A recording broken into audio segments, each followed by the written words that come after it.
చూడండి ఫ్రెండ్స్, ఇప్పుడైతే మేము కింది వరకు దిగేసాము. కింది వరకు అయితే దిగేసాము. ఇంకొక టర్నింగ్ ఉంది కిందికి దిగేదానికి ఒక టర్నింగ్ ఉంది. ఆ టర్నింగ్ దిగితే అక్కడికి కొండ క్లోజ్ అయిపోతుంది అనమాట.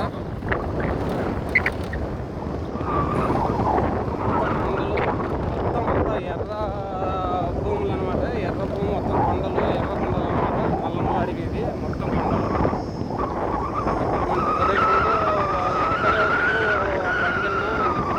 తీసుకుడు పోయి అక్కడ నిలుచుకున్నారంట వాళ్ళు.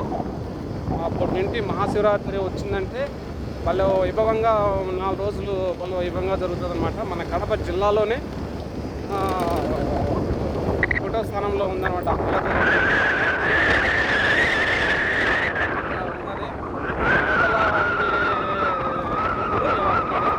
చూడండి, వీటి నుంచి స్టార్టింగ్. ఇప్పుడు వెళ్ళే వాళ్ళు ఇక్కడ నుంచి ఆ దేవుడిని చూసుకొని